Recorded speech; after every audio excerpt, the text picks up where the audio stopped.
Xin chào tất cả các bạn đã quay trở lại với kênh Minh Ly của chúng mình. Hiện tại thì hôm nay chúng mình đang có mặt tại Bắc Ninh.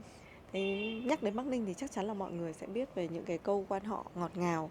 Thế nhưng mà lần này ấy, thì chúng mình sẽ đưa các bạn đến đây để chiêm ngưỡng những cái bức tranh khắc gỗ đầy màu sắc, mang đậm hơi thở cuộc sống thôn quê. Thì hãy cùng chúng mình khám phá làng tranh Đông Hồ ngay bây giờ nhé. Và bây giờ chúng mình đang có mặt ở nhà nghệ nhân ưu tú Nguyễn Đăng Chế. Thì xin mời các bạn cùng với chúng mình vào trong tham quan và khám phá xem các quy trình để sản xuất ra một bức tranh gọi là chế tác ra một bức tranh Đông Hồ sẽ như thế nào nhé, gồm các bước như thế nào. Xin mời các bạn.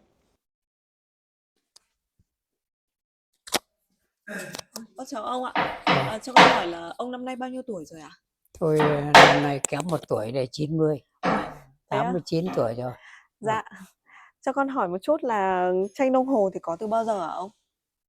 Trên Hồ thì nói với này, các cháu như này, cái nghề làm tranh ở cái làng này nó có một cái đặc biệt là theo tôi biết mà coi như theo như cái gia phả của họ nhà tôi ấy, thì cái nghề làm tranh này nó có vào thế kỷ thứ 15.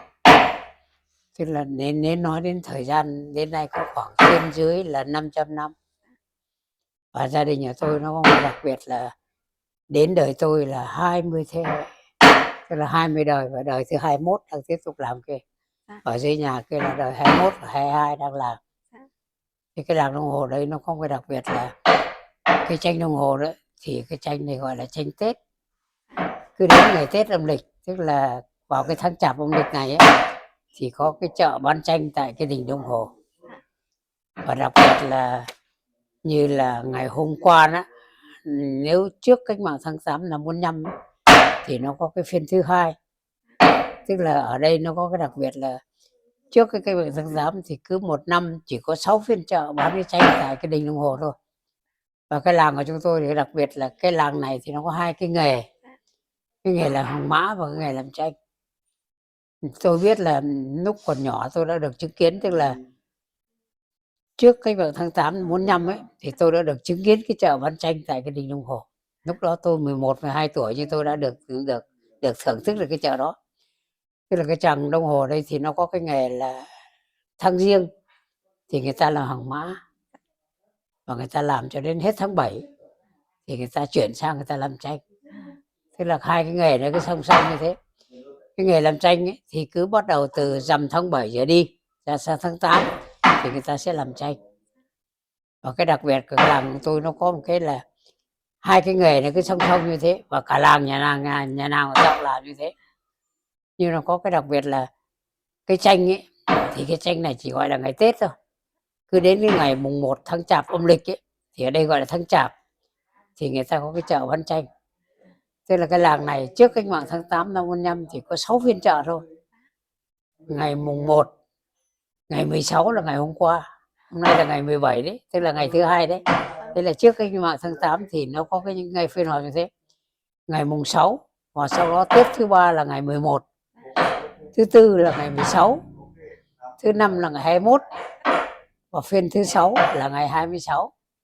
Đấy là trước cách mạng tháng 8 năm 45 thì cái làng chúng tôi đặc biệt là cái chợ bán tranh mà một năm chỉ có 6 phiên chợ thôi, chứ không bán quanh năm như bây giờ gia đình nhà tôi ấy.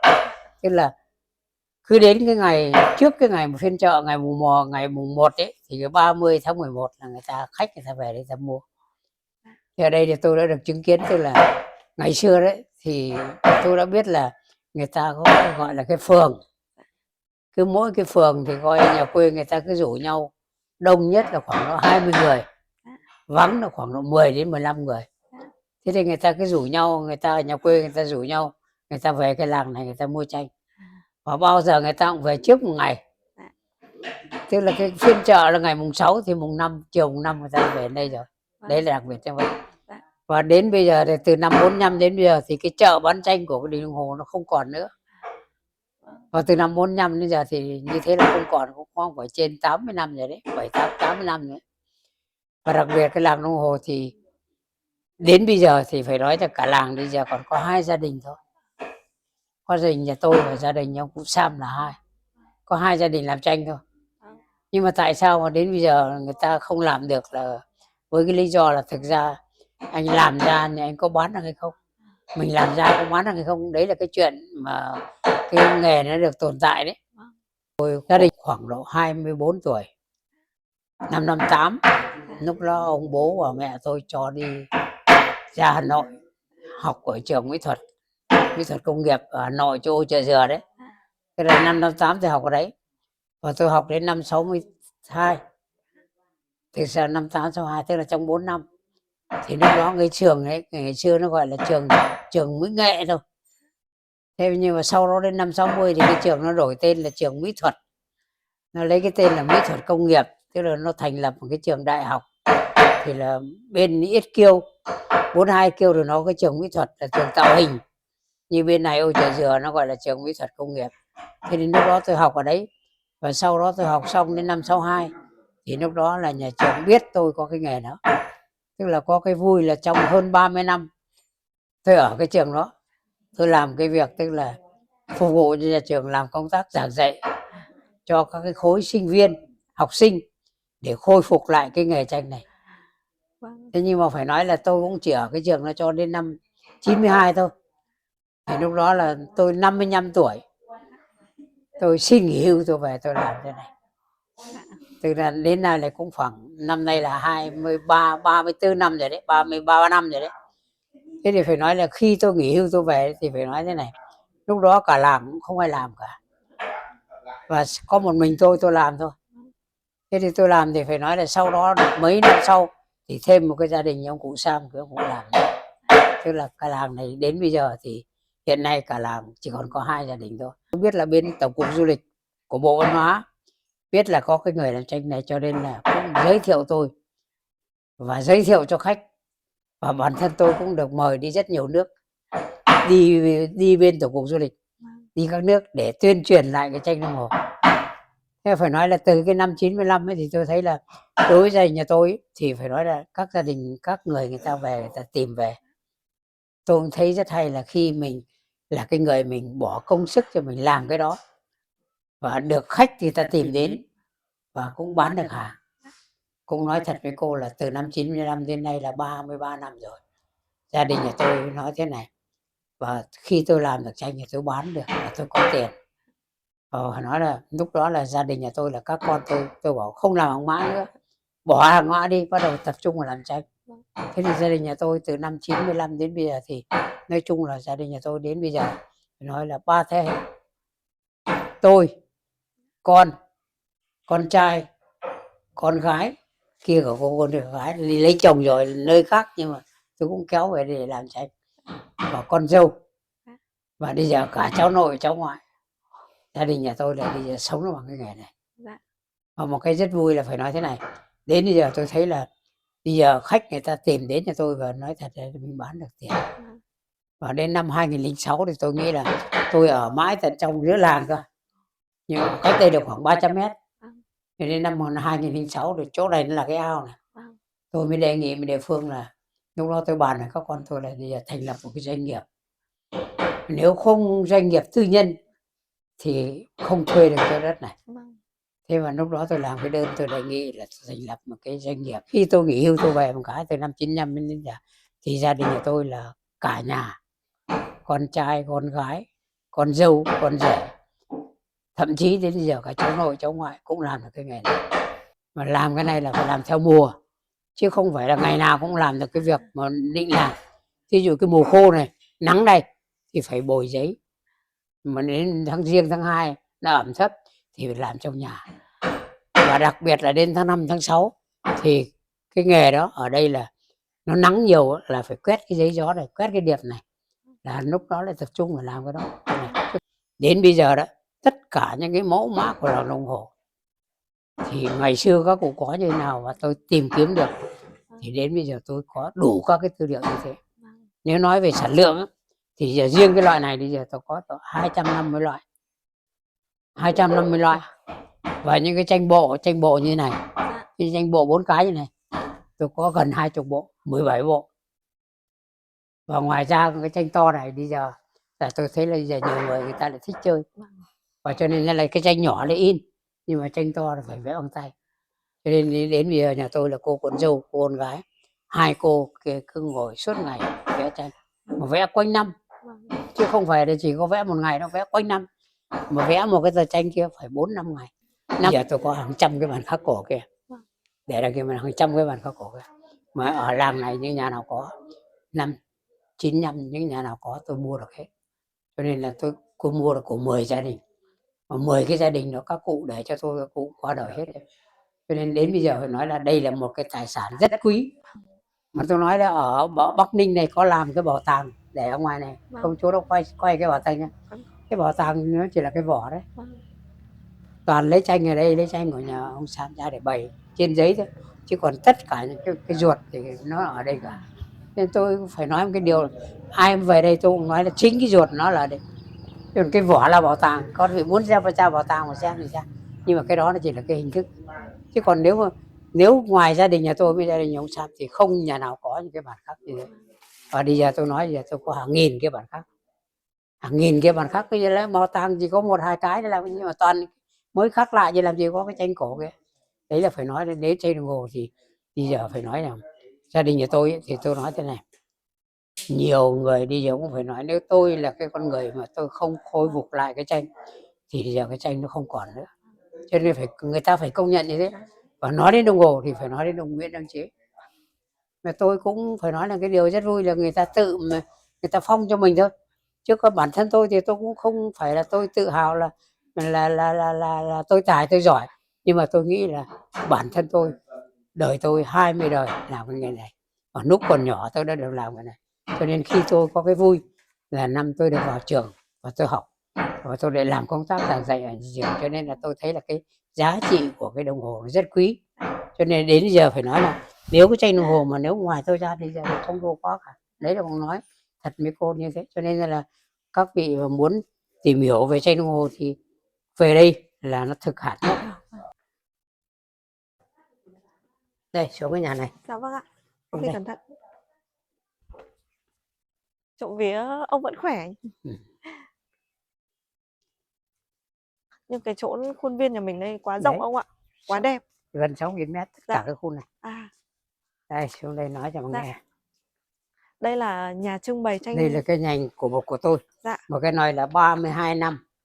Tôi nghỉ hưu đến tận tháng 2 năm ngoái tôi mới xây dựng được cái bảo tàng này. 32 năm. Dạ. Còn đây nói thế này, tôi khoan lúc nãy tôi nói bây giờ tôi mua được hàng trăm cái bản khắc cổ. Thì đây là những cái bộ này là cái bộ tranh mà có hàng trăm năm, mà cái tranh này là người ta bày ở bàn thờ Gia Tiên. Trong này nó có 3 cái chữ là gì? Các cụ cách điệu vẽ hoa lá. Đây 3 cái chữ là phúc mãn đường. Đây là vẽ hoa lá. Cũng bên này 3 chữ, dưới này cũng 3 chữ phúc mãn đường. Như đây các cụ vẽ long ly quý phượng, toàn là tranh cổ có hàng trăm năm mà cái bộ bàn thờ này. Và 3 cái chữ này là cái một cái chữ là tích thiện đường, cũng là tranh thờ đấy. Thì cái này là ta thích cái thiện trong nào. Còn đây 3 cái chữ này là phúc vĩnh tuy, tức là ăn ở có phúc là vĩnh viễn ở trong nhà. Mà đây là những tranh cổ của đồng hồ mà tôi mua được mà tôi bày ở đây. Đây là đặc biệt là không đâu có cả, nhưng mà chỉ có đây thôi. Thế còn đặc biệt là màu thì đây cô vừa hỏi từ đây. Cái tranh đồng hồ đây nó có 5 màu. Có 5 màu. Đầu tiên là cái giấy là từ cái cây gió này. Cây gió này người ta ngâm xong người ta mới rửa sạch nó đi, xong rồi cho vào nghiền thành bột, họ xeo ra cái giấy này. Thì cái giấy này gọi là giấy gió. Mà tranh đồng hồ phải là cái giấy này. Nếu không phải là giấy này thì không phải là tranh đồng hồ. Còn ở Hà Nội thì tranh trống thì người ta in bằng giấy in báo.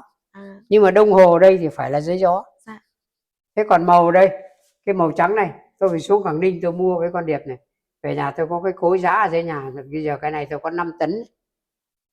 Cái này có thể tôi làm đến hết đời cháu tôi cũng chưa hết. Tôi có cái nhà tôi để dưới nhà kia thành cái này. Quét lên trên cái giấy này gọi là giấy điệp. Nếu tranh đồng hồ mà không phải cái giấy điệp này thì không phải là đúng. Thế còn màu đỏ thì là từ cái hòn sỏi mà cái hòn sỏi này ở vùng này không có, Bắc Ninh không có, Hà Nội không có, mà phải lên chỗ sân bay kép mới có cái sỏi này. Nó rất mềm. Nó ra cái màu nâu này, ra cái màu đỏ. Đây là màu thứ hai. Trắng là con điệp, đỏ là sỏi son. Còn màu xanh lúc nãy cô hỏi đấy là bằng cái lá chàm này. Cái lá chàm này làm nó ra nó màu nó tím tím như này. Nhưng mà để làm nào để nó ra được cái màu xanh này thì phải có cái hoa hòe này, 2 cái này cộng với nhau nó ra màu xanh lá cây À, này. Đấy, mà cái này là phải vâng. nói là các cụ nhà tôi ngày Cái xưa làm như à, nào bây giờ làm như thế. dạ, cái Còn lá màu vàng cái lá xanh này là là đây, vùng dân tộc, từ vùng trên phía dân tộc mới có. dân tộc mới có đấy. À, Mà phải là khi làm nó ra đây màu này, nhưng mà nếu ra được cái màu xanh lá cây thì chanh đồng hồ vâng, phải là màu xanh lá cây, dạ. thì phải có cái hoa hòe này nó mới ra cái màu xanh lá cây này. Vâng, hay Đấy. quá. Còn cái màu vàng thì cái này tôi nói lúc nãy ở dưới Nam Định, người ta trồng, người ta mùa hoa cứ đến cái mùa là tháng 5 tháng 6 họ lại mang lên vài tạ, mà Dạ. mua cũng không rẻ đâu, 150, 160 một cân đấy. Dạ. Thế mà mua vài tạ thì cái này để làm quanh năm. Vâng. Thế còn cái màu đen là gì? Bằng rơm nếp với lá tre đốt ra, tôi có cái chum tôi ngâm này, xây cái bể ngâm này thì nó ra cái màu này. Tức là nó 5 cái tranh đồng hồ, phải nói là trắng đỏ xanh vàng đen, 5 cái màu hội tụ tranh rồi. Cho nên phải nói thế này, cụ Hoàng Cầm ở đây cụ có một cái bài thơ năm 47 cụ viết về tranh đồng hồ, thì có 2 câu cụ nói tranh đồng hồ là tranh đồng hồ gà lợn nét tươi trong, màu dân tộc sáng bừng trên giấy điệp. Đấy là phải nói cái màu như thế. Mà cụ Hoàng Cầm cụ có cái bài thơ đó, nếu có vị mà đọc cái bài thơ của nhà Hoàng Cầm thì nói tranh đồng hồ. Thế còn cái đặc biệt là phải nói này, lúc nãy tôi nói cháu đấy, năm 80 lúc tôi đang công tác Hà Nội nha, tôi biết là ở làng này có một gia đình có cái bộ bàn khác này, mà cái ông cụ thì cũng mất rồi, con cũng mất rồi, mà bây giờ cháu cũng mất rồi, giờ có chắc đấy, giờ có chắc cái ông cụ thì còn. Thì cái bộ này tôi mua để in ra cái bộ tranh này. Và cái tranh này ở đây ngoài cái tranh chơi ra thì bày ở bàn thờ Gia Tiên. Mà phải nói là cái giá trị thế này, đây gọi là bộ tranh thờ, nhưng mà lấy cái tên ngày xưa gọi là tranh chủ, tức là treo ở giữa nhà gọi là tranh chủ. Nhưng mà giờ tôi gọi cho nó thật chính xác ấy, thì gọi là bộ ngũ sự, tức là 5 bức tranh này thì bày bàn thờ Gia Tiên. Thế ở trên nhà đó thì cái bộ này ở chỗ giữa cái bàn thờ tôi khắc cho tôi làm sơn mài, mà bây giờ là nhiều người họ thích chơi cái này làm sơn mài, mà cái bộ này bây giờ nó bán cũng khoảng 80 triệu một cái bộ bàn khắc này, mà giờ nhiều người thích chơi lắm, một năm cũng phải vài người ta đặt. Thế thì ở đây nó có cái hay thế này, ở đây gọi tại sao là bộ tranh thờ, tức là nó có cái rất hay này, chữ các cụ ngày xưa đối câu đối, chữ thì chữ nôm như các cụ cách điệu thành hoa lá. Đấy, chứ hôm qua có anh học tiếng Trung Quốc, anh về anh đọc anh bảo sao các cụ vẽ giỏi thế nhỉ. Bên này nó có 5 cái chữ là thế này: tứ thời xuân tại thủ, tức là người ta ở đây nó có cái câu đối rất hay là 40 năm là 9, ngũ là 9, tứ năm. Thì bên này là tứ thời xuân tại thủ, tức là 4 mùa xuân tại nhà. Tứ thời là 4 mùa xuân tại nhà. Còn bên này là 5 cái chữ là ngũ phúc thọ vi tiên, thì gia đình nhà nào gọi là 5 đời. Nhà tôi thì bây giờ là đang có tứ đại rồi, nhưng mà mỗi cái chắc thì chút thì chưa có.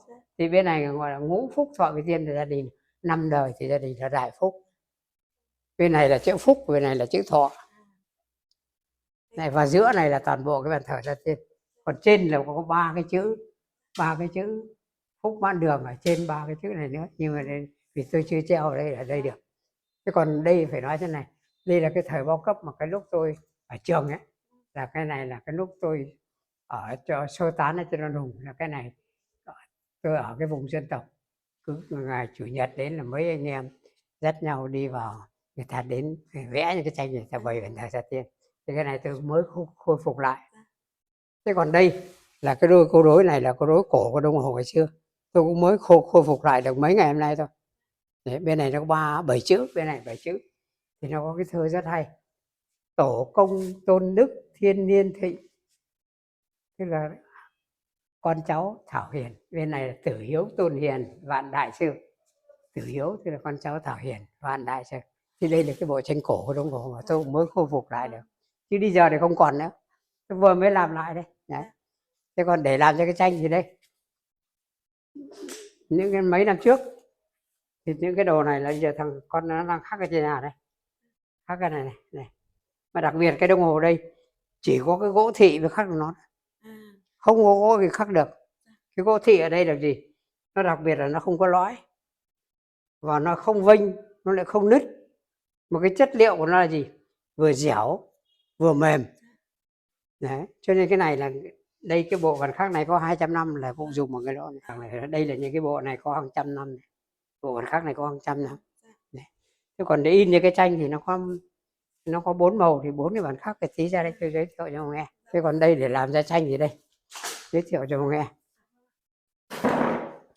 Đây, từ cái vỏ cái cây gió này người ta làm ra cái giấy này, thì cái giấy này gọi là giấy gió, mà cái giấy này nó có thể để hàng trăm năm, cái giấy này nó bền như thế. Cho nên là đồng hồ ở đây nếu so với cái tranh dân gian này, hàng trống không có giấy này, hàng trống dùng giấy in báo. Thế ở Huế, ở làng Sình ở Huế thì họ cũng in bằng cái giấy pori, chứ không có cái giấy này. Cái đồng hồ ở đây giấy là phải là giấy này, gọi là giấy gió. Thế còn màu thì đây nói thế này, cái màu trắng này là từ cái con điệp vào biển đây. Đấy, Rất là óng ánh. quét lên trên này, quét lên trên này ra cái này nó có cái óng ánh của cái điệp này. Đấy, đấy, Rất là óng ánh. đấy là đỏ. Còn cái màu là sỏi đây, đỏ đây. Đấy, còn màu vàng đây, hoa hòe đây. Còn cái màu xanh này giới thiệu đằng kia, 5 cái màu nó giới thiệu trên rồi. Thế còn để làm cái bức tranh thì đây, một cái bức tranh ở đây, đây, ví dụ như nó có 4 cái màu này. Đấy. Đầu tiên là cái màu đỏ này, cái tranh đồng hồ, cái cách làm nó có 2 cái điểm này, 2 cái điểm này. Đấy, 2 cái điểm này. Đấy, tranh đồng hồ đó, người đầu tiên in là phải có 2 cái này trước. Và sau đấy người thứ hai, ngày thứ hai là cái màu xanh là bằng lá cây, thì cũng làm như này, đấy, in đấy. Đấy cũng bằng 2 cái điểm đấy. Như cái anh đỏ mà không có 2 cái này thì anh sau không làm được. Còn cái màu trắng là cái con điệp này cũng làm thế này, là cứ đấy, cái dần dần như thế. Đấy. Thế còn màu cuối cùng là cái màu đen này. Đấy. Thế còn tranh ở đây thì nó thế này. Một cái rất vui là cái tranh này, nói là một cái tranh nổi tiếng nhất đồng hồ đây. Đây là cái tranh gọi là đám cưới chuột. Đây là cô dâu và đây là chú rể. Và đồng hồ ngày xưa đó, người ta không dùng 2 cái từ song hỷ đâu, mà ngày xưa các cụ đặt tên cho nó là nghênh hôn. Đám cưới ngày xưa nó gọi là nghênh hôn, chứ bây giờ thì các đám cưới ở đây người ta đặt tên nó là song hỷ, nhưng đây là nghênh hôn. Đây là cô dâu chú rể, cô dâu ngồi trong kiệu, chú rể cưỡi ngựa. Đây là cái đám cưới. Nhưng mà nếu mà dâu rể muốn đón được nhau thì phải gì? Phải kèn trống, mang cá mang chim đến cống như con mèo này. Đây là ý nghĩa của bức tranh. Đấy, đây là một cái tranh mà ngày xưa đã có cái chuyện, một cái rất hay. Đây có 2 cái chữ này là tống lễ, không phải là cống, là mang cái này đến tống cho nó. Đây là một cái đề tài phải nói nổi tiếng nhất đồng hồ, là ngày bây giờ mình đang chống cái tham nhũng, chống hối lộ. Đây là cái đề tài tham nhũng hối lộ. Đây, tham nhũng đấy, hối lộ đấy. Phải nói là cái này là cái mà cách đây 500 năm ở đồng hồ đã vẽ cái tranh này rồi. Nhưng mà cái rất hay ở đây phải nói ở đây các cụ vẽ rất sâu sắc đấy. Vẽ cái đám cưới không vẽ con người, nhưng mà vẽ con vật. Giữa con này với con này là 2 con này nó không thể sống chung với nhau được. Nhà mà có chuột nuôi mèo là giết con mèo nó bắt chuột. Thế là đây là cái anh thống trị đấy, anh chuột là anh thường dân. Cho nên cái tranh này là nổi tiếng nhất ở đồng hồ đấy. Mà phải rất hay là trong có 12 con chuột thì con này lại không vẽ đuôi. Thấy hay không? Là vì anh mang cái này đến anh cống cho nó, chắc thì nó để cho anh sống yên. Anh sợ có anh cột một đuôi đi. Đấy là cái tranh mà đả kích cái chuyện phong kiến ngày xưa. Phải nói là đồng hồ đây các cụ thầm lắm, các cái này thầm lắm. Tôi có vẽ người đó, tôi có vẽ con vật không? Đấy, một cái tranh này phải nói khi tôi giới thiệu cái này, nhiều người rất ngạc nhiên. Đồng hồ đã có cái tranh mà phải nói rằng. Và nói đến đồng hồ đây thì nói với các cháu thế này. Cái đồng hồ, cái nội dung của nó gắn với cái gì? Cái đời sống, cái văn hóa, cái tập quán của con người Việt Nam, nó đều nằm trong cái đồng hồ. Đây là xã hội. Ở đây mà đặc biệt là phải nói đồng hồ ngày xưa, người ta không có cái đồng hồ. Người ta nuôi con gà nó gáy.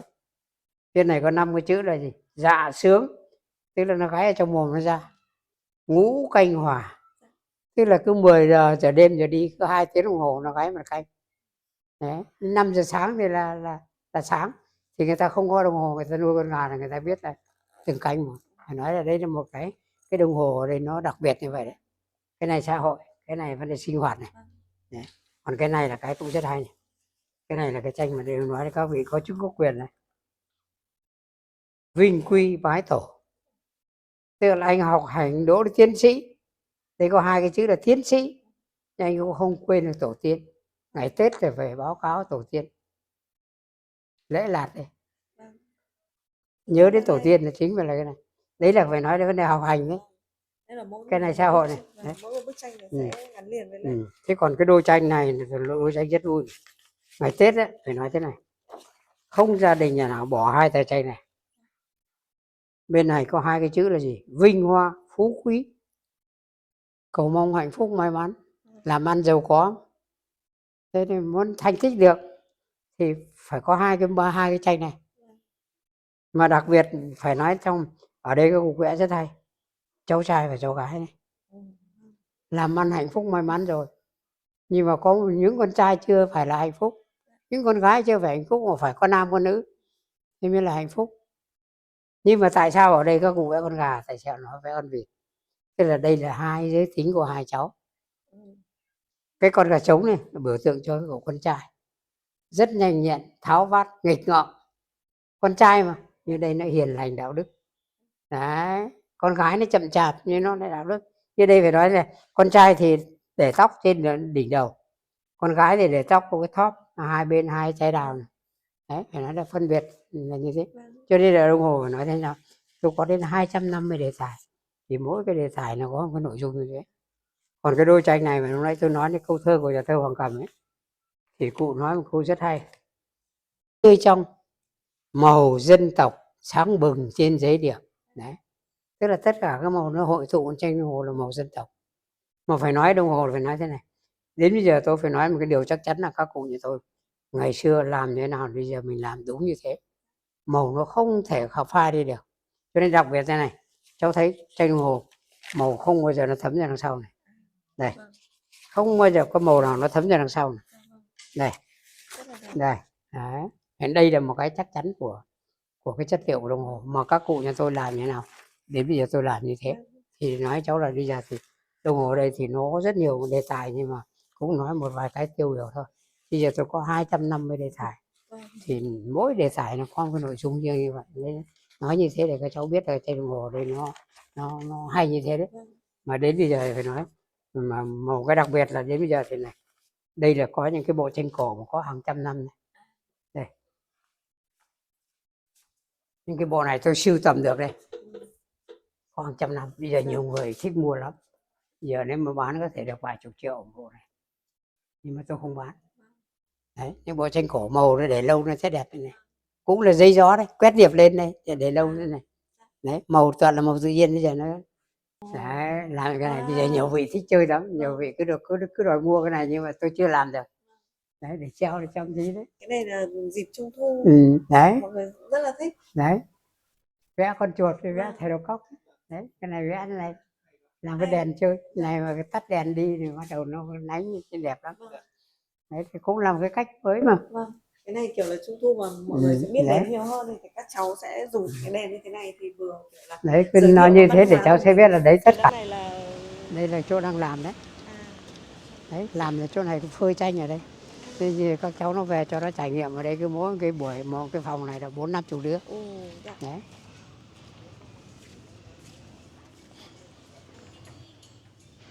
Đấy, không phải một người làm được đâu, 4 người mới làm được một tờ tranh như này. Hồ tẻ, gạo tẻ xay ra lên làm thành hồ đấy.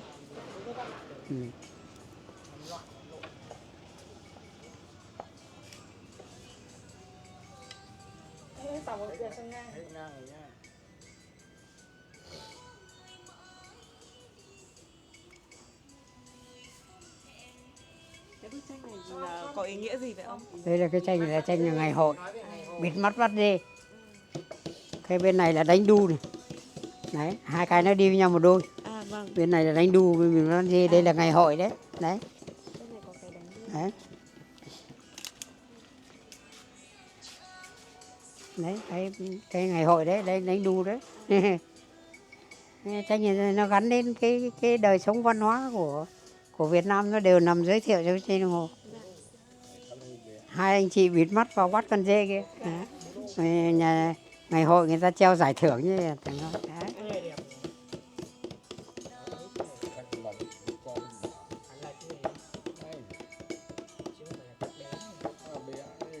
Đấy xong rồi sẽ phơi xanh như thế kia. Đấy, phơi đấy. Phơi thế phơi cái này được tuyệt đối là không mang ra nắng được, mà phơi trong nhà. Đấy. Làm ra một bức tranh rất là kỳ công, rất là nhiều bước. Làm cái này phải 4 người, chứ thiếu một người là Đấy, 4 người mới được tờ tranh. Đấy, ngay cái chổi để quét này cũng bằng cái lá thông nữa. Đấy, không phải cái nào cũng quét được đâu. Cái lá thông mà mua cái chổi này, mua cái chổi đấy mấy trăm nghìn một cái chổi này đấy. Chứ không phải là không rẻ đâu. Đấy, mà không có cái này thì không quét được nó.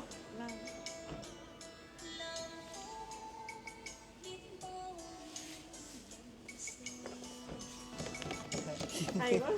Đấy, Đúng là đến đây được chứng đây kiến như thế xem này có cái thì phòng chắc tranh là- của ông ở đây.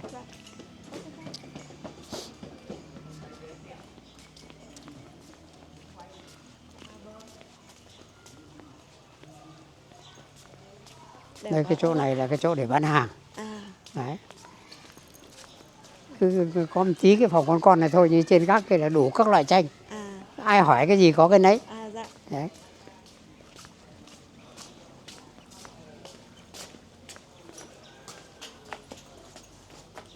Đấy, đến bây giờ là ông thêm cái cách chơi này này. Khắc gỗ chơi thành tranh. Một cái bộ này bán không ít tiền, là cái này 20 triệu đấy. Ồ, đẹp. Mà người ta vẫn mua, vẫn thích. 20 triệu. Đẹp.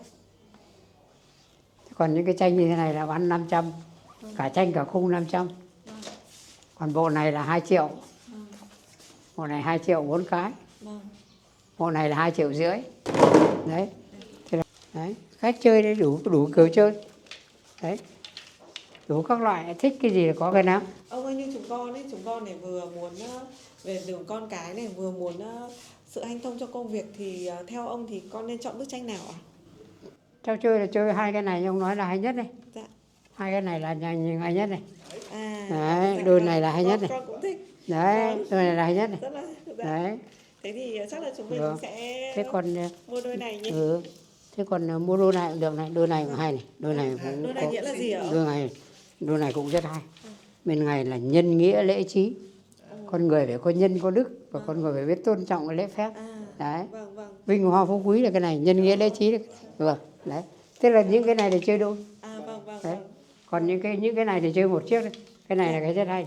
Hai cái chữ đại cát, cái việc vui mừng. Nhà ví dụ như vừa khánh thành thì cái nhà mới, hoặc là vừa mới cưới vợ cưới chồng, chơi cái tranh này. Đấy. Con hỏi một chút này, mà mừng thọ ấy có thì Mừng thọ thì chơi cái này. cho con hỏi mừng thọ thì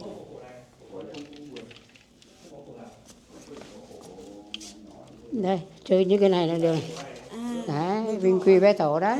Đấy, cái này mừng thọ đẹp quá. Đấy, nhiều kiểu chơi lắm. Thế còn nếu muốn chơi đôi này, đôi cho này rất hay này. Đây, đấy, hạnh phúc sung túc no đủ đấy. Chơi những cái này là chơi là rất có ý nghĩa. Đấy, chơi cái này. Hạnh phúc sung túc no đủ. hạnh phúc sung túc no đủ. Tức là nhà nông người ta chăn nuôi, người ta cầu mong nó sinh sôi nảy nở. Nhưng nó lại mang cái nội dung là hạnh phúc. Một cái con gà mẹ quây quần với 10 con gà con là hạnh phúc. Còn đây là hai ăn chóng lớn, sung túc no đủ. Đấy. Hai cặp này nhá. Đấy. Đấy, lấy đôi này cũng được, lấy đôi này cũng được. Con Lấy hai đôi này thì đấy. Đấy, chơi cái này về treo là treo đôi này này. Treo hai cái này cho nhau thế này. Đấy. Thế nếu mà muốn treo hai nữa thì treo một cái tranh này. Treo cái Vinh Quy Bé Tổ rồi. Đây. Treo cái này ở giữa này. Treo cái này ở giữa, treo cái hai cái này hai bên này. Đấy. Vâng. Đấy, thế. Vâng, thế thì con lấy một bộ này thì đúng Đấy. sẽ hợp lý hơn đúng không? Đấy, thì không lấy ba cái này thôi cũng được. Vâng. Đấy, con lấy ba cái Không để ông quận cho. Dạ vâng, cảm ơn ông. đấy nông dân đây. Nông dân đấy. Đây thì còn bộ khác không ạ? Nông dân chỉ có cái nghỉ ngơi đấy. Rồi cái này mà cứ để trong nhà để vài năm không có gì cả. Đừng để nó ẩm. thì cái này nó khô rồi thì nó không múc. Đấy. Đấy, hôm nay là một buổi mà chúng mình đi rất là hay. Rất là hay. Ông hướng dẫn cho chi tiết về tranh đồng hồ như nào. Đấy, phải nói đến đồng hồ thì đây nó có cái đặc biệt là đấy, chất liệu thì như thế, màu sắc như thế, hoàn toàn thủ công như thế. Nội dung là nó gắn đến cái đời sống văn hóa của con người Việt Nam, nó đều làm cho tranh đồng hồ. Mỗi cái nó có cái nội dung riêng. Dạ vâng. Mà bây giờ là tôi có 250 loại, cái này 250 đề tài, nói cả ngày không hết được. Đấy. Đây, nếu mà các bạn muốn khám phá và tìm hiểu thêm về Vâng. tranh đồng hồ ấy, thì có thể đến đây, đến trực tiếp nhà ông để nghe ông giải thích và Giới thiệu. tất cả mọi thứ, Dạ vâng. hiểu sâu hơn về tranh đồng hồ và văn hóa của Việt Nam. Thế là kết thúc hành trình khám phá về tranh đồng hồ thì hôm nay chúng mình cảm thấy rất là may mắn khi là gặp ông, một nghệ nhân ưu tú của làng tranh đồng hồ ấy. Thì ông đã gọi là đưa chúng mình đi để tìm hiểu là tranh đồng hồ làm từ chất liệu gì, màu sắc từ đâu ra và cái gọi ý nghĩa của từng bức tranh nữa. Nhưng mà ông bảo là có khoảng 250 mẫu cơ, nên là sẽ rất nhiều ý nghĩa trong từng bức tranh. Nhưng mà đúng là cái nghệ thuật tranh đồng hồ từ ngày xưa các cụ đã có những cái gọi là ý nghĩa rất là thâm thúy luôn đấy. Nên là nếu có dịp các bạn đến với Bắc Ninh thì hãy đến làng tranh đồng hồ và đến nhà của nghệ nhân ưu tú ở đây để khám phá một trải nghiệm quá tuyệt vời luôn. Đó, thì video đến đây xin được kết thúc. Thì cảm ơn các bạn đã xem hết video của mình. Nếu thấy hay hãy cho chúng mình xin một like và một đăng ký nhé. Cảm ơn mọi người rất nhiều. Chào các bạn.